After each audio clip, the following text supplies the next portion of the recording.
Hello friends, welcome back to my YouTube channel. आज हम बात करने वाले हैं रक्त कब दान नहीं करना है। कुछ ऐसी विशेष परिस्थितियां होती हैं जिनके होने से आप रक्तदान नहीं कर सकते, जिनके बारे में आज हम बात करेंगे। एक गर्भवती महिला रक्तदान नहीं कर सकती है क्योंकि उस दौरान जो आपका ब्लड होता है वो आपके पेट में पल रहे बच्चे के ग्रोथ और डेवलपमेंट के लिए बहुत ज़रूरी रहता है। अगर आप प्रेगनेंसी के टाइम पर ब्लड डोनेट करती हैं, रक्तदान करती हैं, तो आपको खून की कमी हो सकती है, एनीमिया हो सकता है।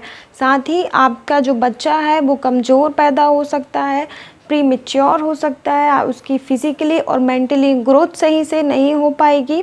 साथ ही आपकी जो डिलीवरी है वो समय से पहले होने के चांसेस बढ़ जाते हैं। इसीलिए प्रेगनेंसी के टाइम पर आपको रक्तदान नहीं करना है। बच्चों को वो रक्तदान नहीं कर सकती क्योंकि इस दौरान जो आपका बच्चा है सारा न्यूट्रिशन अपनी माँ से प्राप्त करता है। अगर इस दौरान आप रक्तदान करते हैं तो आपको एनीमिया हो सकता है, खून की कमी हो सकती है। साथ ही आप अपने बच्चे को सारा न्यूट्रिशन नहीं दे पाएंगी, जिससे कि बच्चा फिज़िकली और मेंटली प्रिपेयर नहीं हो पाएगा, बच्चा कमज़ोर हो सकता है, साथ ही उसका वज़न कम रहेगा।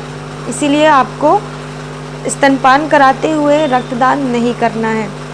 तीसरा है, अगर आपका अबॉर्शन हो चुका है पिछले 6 महीने के अंदर, तब आप रक्तदान नहीं कर सकती। साथ ही अगर आपका बार बार अबॉर्शन होता आ रहा है तब भी आप रक्तदान नहीं कर सकती क्योंकि इस दौरान अबॉर्शन के टाइम पर आपका काफ़ी ब्लड लॉस हो चुका होता है। अगर आप ब्लड दान करती हैं, डोनेट करती हैं, तो आपको कमज़ोरी आ सकती है, एनीमिया हो सकता है। इसलिए आपको, अगर आपका अबॉर्शन हो चुका है, बार बार हो चुका है या पिछले 6 महीने के अंदर आपका अबॉर्शन हुआ है, तो आपको रक्तदान नहीं करना है।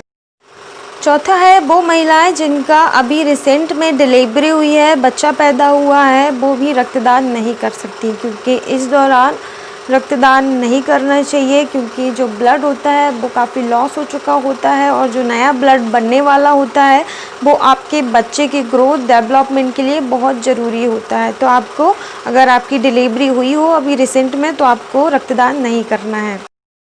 अगर आपकी पिछले 6 महीने के अंदर कोई मेजर सर्जरी हुई हो, हार्ट सर्जरी, ब्रेन सर्जरी, कोई भी सर्जरी हुई हो, तब भी आप रक्तदान नहीं कर सकते हैं क्योंकि इस दौरान भी आपका ब्लड लॉस हो चुका रहता है और आपको ब्लड की कमी हो सकती है। साथ ही अगर आपकी डेंटल सर्जरी हुई हो तब भी आप ब्लड डोनेट नहीं कर सकते।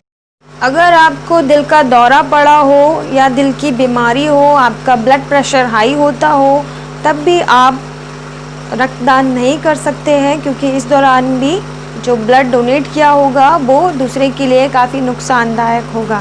इसलिए आपको, अगर आपका हार्ट अटैक आया हो, दिल का दौरा पड़ा हो, तब आपको रक्तदान नहीं करना।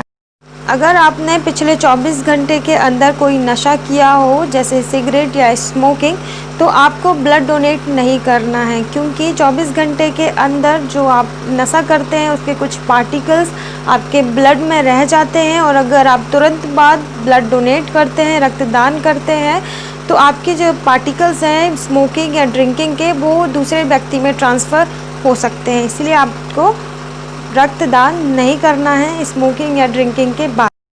अगर आपकी बॉडी में हीमोग्लोबिन लेवल कम है तब भी आप रक्तदान नहीं कर सकते क्योंकि ऑलरेडी आपके ब्लड में जो हीमोग्लोबिन लेवल है वो 12 से ऊपर होना चाहिए। अगर आपका हीमोग्लोबिन लेवल 12 से कम है तब आप रक्तदान नहीं कर पाएंगे। इससे आपको एनीमिया, ब्लड की कमी हो सकती है। अगर आपको किसी भी प्रकार की बीमारी है तब आप रक्तदान नहीं कर सकते क्योंकि आपकी बीमारी ब्लड के द्वारा किसी और व्यक्ति में ट्रांसफ़र हो सकती है। जैसे आपको HIV है या आपकी फैमिली में हिस्ट्री में किसी को HIV है, TB है, किडनी की डिसीज़ेज़ है, डायबिटीज़ है, हार्ट की बीमारी है, साथ ही अगर आपको अस्थमा है, कोई भी प्रकार की बीमारी हो, आपको रक्तदान नहीं करना है। आपको रक्तदान करने के लिए पूर्ण रूप से स्वस्थ होना बहुत ज़रूरी है, उसके बाद ही आपका ब्लड डोनेट होगा, आपका रक्तदान हो सकता है।